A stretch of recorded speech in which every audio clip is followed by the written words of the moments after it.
Anything yet? I posted one video that I made sort of with Gavin. What's the channel called? Landcraft.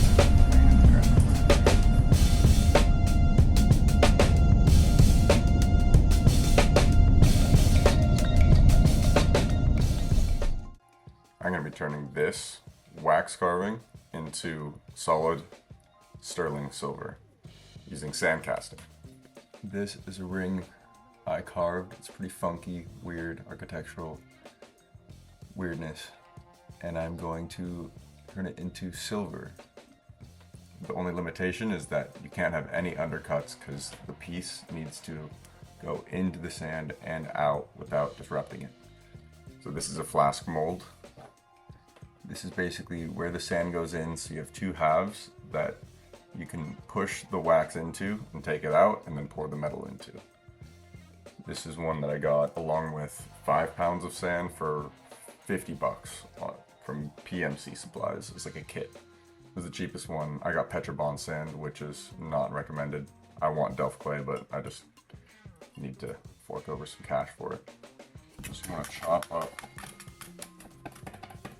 sand like this to make sure you don't have any lumps going on. I'm using my hand to break it up a bit. So see, there's still some baby powder from a future step, but a previous casting that I did.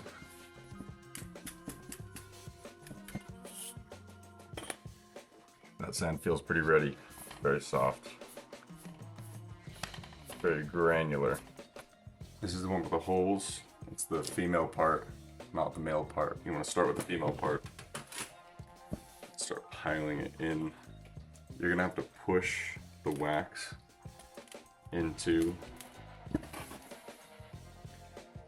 the sand. So you don't want the bottom half to be super compressed. But otherwise you'll get sort of like little mountains forming when you hammer in your wax. And now I'm just gonna lightly hammer it in. I'm using this as a folding ruler, completely overkill, but it's sturdy, which I like, so the edge will be flat. Just carve up the top layer. That looks pretty good to me. It doesn't matter if it's like extremely entirely flat. It's more that it's smooth, because the other side will mate to it. So we're gonna start with just baby powdering the whole surface. Just gonna put a thick layer across. Pull off the excess into a waste thing. Okay, this is the crux of it. We're gonna need to push this wax into our mold. Take some baby powder, just really coat it.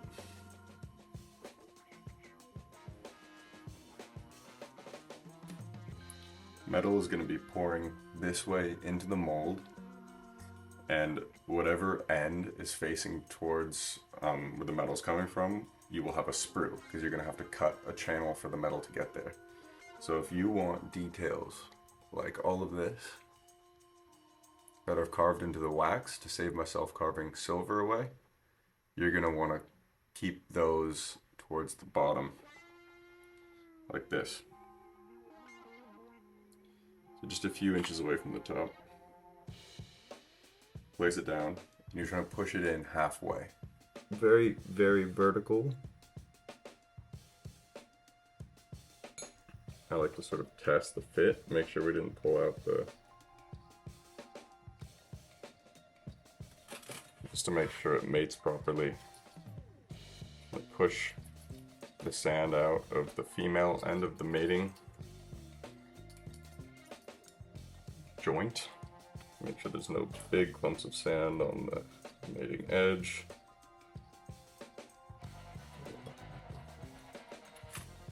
Push that down. Try to make sure it's relatively flat on there. Taking some more finely crushed up sand and placing it over the second half of the mold. Just really really seals everything in. Just realized I should have baby powdered up the ring, but it's too late for that now. So we're gonna hope for the best. On the second side, I'm going for a much firmer mold to make sure it really compacts around the ring. Double layer of sand over the top.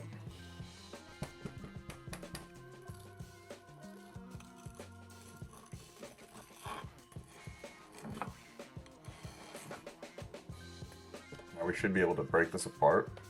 I have two halves of the mold with the wax still in one end. Nice. Actually came out pretty good. You can see this is the second side of the flask mold, so where I just packed sand into, and this is the initial side. So this is where you have to break the wax out of the mold without disrupting it too much.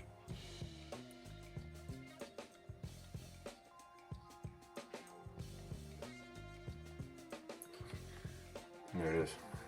Looks like we have a successful mold made.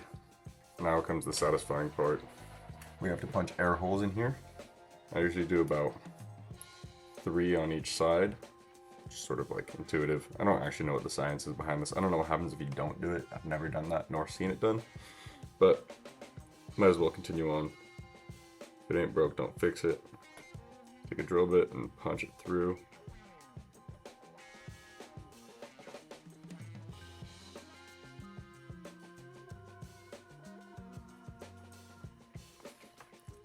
I have my air holes,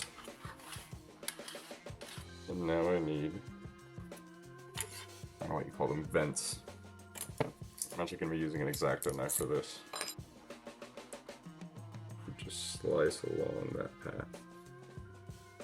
Try to make sure the air has a channel to escape. There's only one more step in this process. That is to cut what's called a sprue. So I'm trying to create a channel wide enough for silver to go down freely. Make sure the silver can get down there without too much of a problem. If it slows down on the way or knocks any sand with it, it can cool down and get stuck before it even makes it to your ring.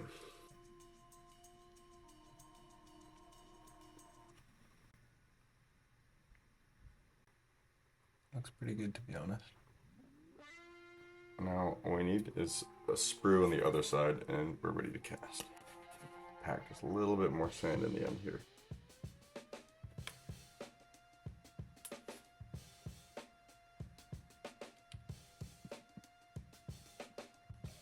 Okay, now we have to pair these two sides together. Just gonna push that in. I've seen a lot of people using steel wire, but I don't know. I've just been using one little G clamp sort of near the top. Gotta get relatively secure. But remember not to pick it up with this G clamp. There should really be another one at the bottom, but I'm just lazy. I haven't bought one. And it's pretty secure. Last thing to do before we light stuff on fire is weigh the wax. Getting 0.54 grams. Use the calculator online. Show me how much silver it's going to weigh. That tells me it's going to weigh 5.6 grams in silver. I'm going to double it just to be safe. Use my casting grain. 10 grams. Crucible.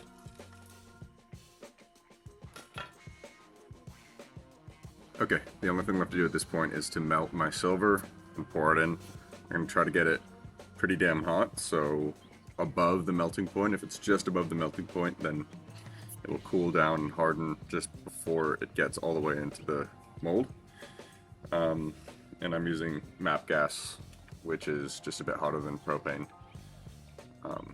Just speeds things up a bit. Anyways, yeah, I'm going outside and using this because that's made of wood and I don't have any ventilation in there. So here we go.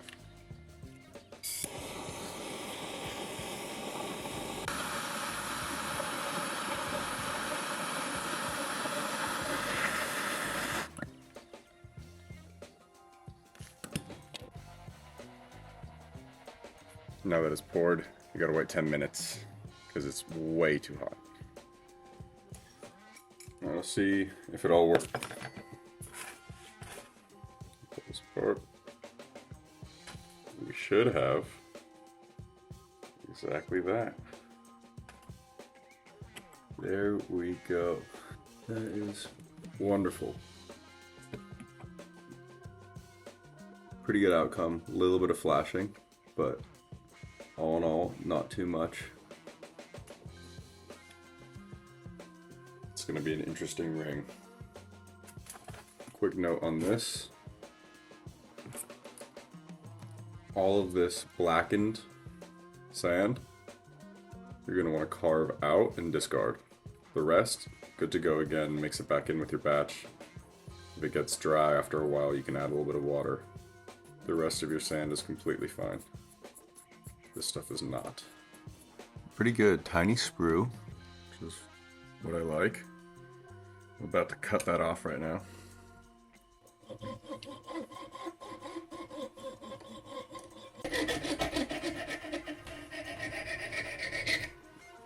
So I'm just going around the whole thing and doing some filing. Part of it's with more like a needle nose file, sort of like this. And this guy to get those sort of nice, crisp definitions. And I'm using like a bigger file on the side. And I think I'm gonna switch to sanding soon. I might skip a step and just Dremel out the inside real quick. Just have one. And save me a bunch of time.